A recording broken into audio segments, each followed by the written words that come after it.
Hallo Freunde, heute nicht ganz so witzig. Ich muss euch sagen, ich habe mein Bike geschrottet. Ja, nee, Spaß.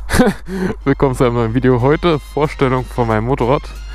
Ich fahre eine Hyosung GT 125 und da vielleicht mal so ein paar Pro und Kontras, Soundcheck 0 auf 100. Falls es noch andere Sachen gibt, die ich nicht erwähnt habe, die ihr wissen wollt, dann schreibt einen Kommentar. Ich glaube, ich kann mal vorne am Motorrad anfangen. Motorrad ist Baujahr 2007. Recht Standard gehalten. Ich habe vom Vorbesitzer andere Spiegel drin. Ich hätte die eigentlich verputzen können, Alter. Man hat einen Taconi Endstelldämpfer bekommen. Ja. Hier haben wir zum Motor, 2 Zylinder, 15 PS, 4-Takt-Motor, eigentlich Standard. Bis auf die 2 Zylinder, das ist eigentlich was Besonderes für eine 125er. Da gibt es relativ wenige von. Dieses Motorrad hat 5 Gänge und fährt Topspeed, ich weiß nicht. Bergab mit Rückenwind ungefähr 120. Sie ist nicht die schnellste, aber fährt sich dafür ganz entspannt. Ja, es gibt gar nicht so viel weiter hier zu zeigen. Hier nochmal ein Blick von hinten. Ist nicht hässlich. Das ist noch das Originalheck. Ich habe hier noch eine getönte Rückleuchte drin. Ja, so viel Besonderes gibt es jetzt eigentlich gar nicht zu sagen. Ich fahre mal eine Runde. Digi. Zieh durch, Opa.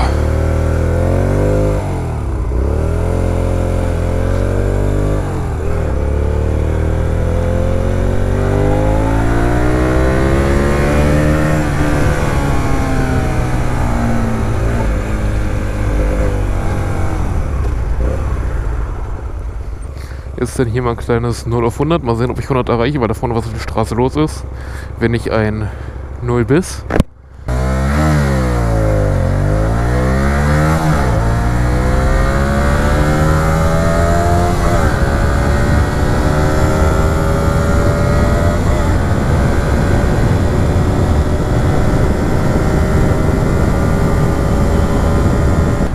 Und ihr habt selber gesehen, das Motorrad ist nicht die schnellste 125er, wobei ich aber auch sagen muss, 125er Topspeed ist eh scheißegal, oder 0-100 ist eh scheißegal, weil ihr seid in der Stadt eh der Letzte.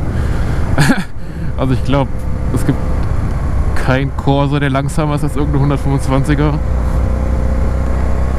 Von daher ist es eigentlich völlig irrelevant. Ich kann gleich mal gucken, ob ich hier noch irgendwo einen Soundcheck machen kann.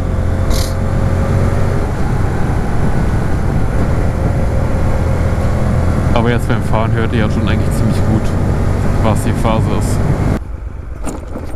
Es sind doch gerade so eine Alpha-Elmans hier lang, Alter. Muss ich warten, bis die weg sind.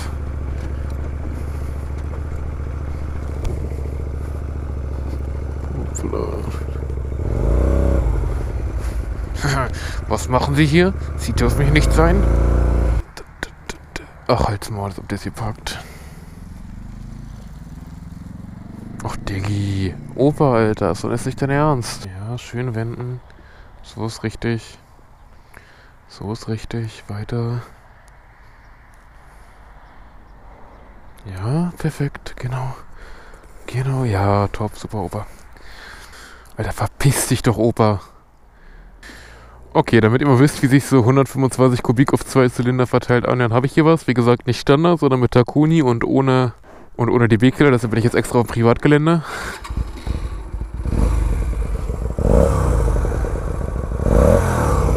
Finde ich, klingt ziemlich kernig und auch nach bedeutend mehr als 125 Kubik.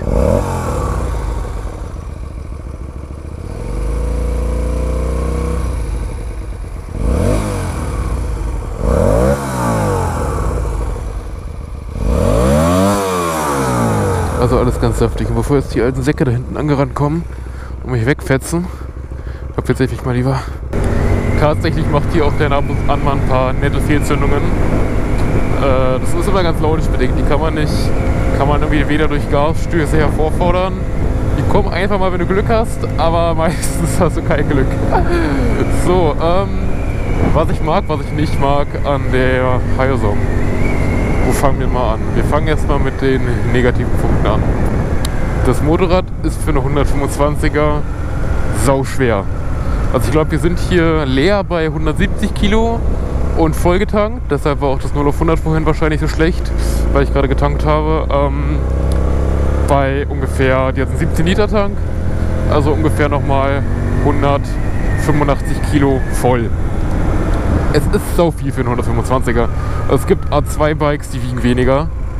Und meiner Meinung nach auch wenig 125er, die schwerer sind als diese. Außer vielleicht ein paar Chopper oder so. Lässt sich natürlich auch in den Zeiten und in der Höchstgeschwindigkeit sehen. Aber das ist nicht schlimm, weil wofür... Also die ganzen Opfer mit ihrer YZF, die sind dann meinetwegen halt ein bisschen schneller auf der Autobahn oder weiß ich nicht was. Dann machen an der Ampel noch eine schnellere Mücke, aber dafür habt ihr halt 2 Zylinder. Und da kommen wir jetzt zum nächsten Pro. Die Karre klingt wie eine große und sie sieht auch wie eine große aus. Also ich habe jetzt mit mehreren Leuten gequatscht, die 125er fahren, und von denen hat mir keiner abgekauft, dass das eine 125er ist. Und ich würde es einfach mal als Vorteil sehen.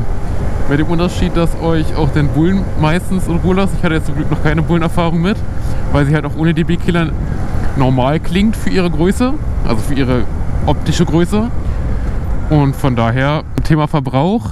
Sie verbraucht super, habe ich sie ausgeliefert mit 4,2 und bei Plus mal mit 3,7 im Stadt-Land-Mix. Also es ist in Ordnung, dafür, dass sie halt wie gesagt groß und schwer ist. Ein negativer Punkt ist, sie hat nur 5 Gänge.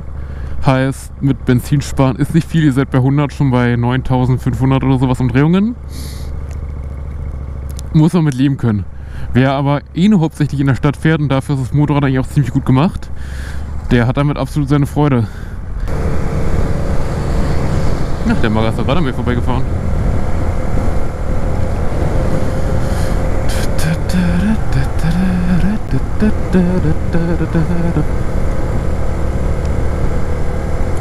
Super Duke, auch ein sexy Motorrad, Alter.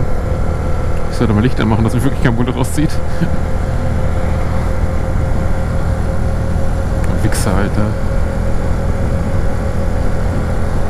Ah, siehst du, der ist in Ordnung. Oh! Schock hier sehr. Vielleicht noch ein Nachteil für die Leute, die sowas als Nachteil sehen. Es ist halt keine Suzuki, sondern nur halt eine möchtegern. Vielleicht wird es ihm sehr groß eine Suzuki. Es ist halt keine Markenmaschine.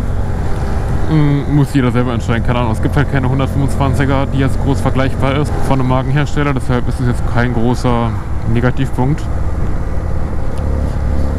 Was halt vergleichbar wäre, wäre halt, nee. Es gibt so gesehen, gibt es ehrlich gesagt gar nichts, was man mit der Karre vergleichen kann. Da ist sie halt wirklich schon die einzige, die 2 Zylinder bietet als Naked. Es gibt die Karre auch noch in verkleidet, aber dann ist die noch schwerer. Davon würde ich eigentlich abraten, weil die ist dann auch nicht so unbedingt schneller. Sonst war es eigentlich. Es gibt gar nicht so viel zu der zu sagen. Sie hat einen extrem großen Tank, was noch positiv ist. Also hier passen 17 Liter rein. Mit denen kommt es auf jeden Fall ein paar Kilometer. Ja, aber sonst... Die Maschine kann ich euch empfehlen, wenn ihr keine Frau seid. Das ist vielleicht ein bisschen gemein. Außer ihr seid Yvonne 3 Tonnen. Aber wenn die mal ins Kippen kommt, ist mir jetzt auch schon mehrmals passiert, dann müsst ihr auch wirklich was an den Armen haben, um die zu halten. Also da ist mir auch ein bisschen warm bei geworden. Habe ich auch kurz gedacht, die kippt gleich. Zum Glück ist nichts passiert. Ich bin jetzt 1,85 groß. Ich sitze hier ganz entspannt drauf. Ich denke mal, auch mit 1,95 oder sowas hast du hier keine Probleme. Und vielleicht auch ab 1,70 kann das hinkommen. Ja, wahrscheinlich auch ab 1,70 keine Probleme weiter. Von daher ist die recht entspannt.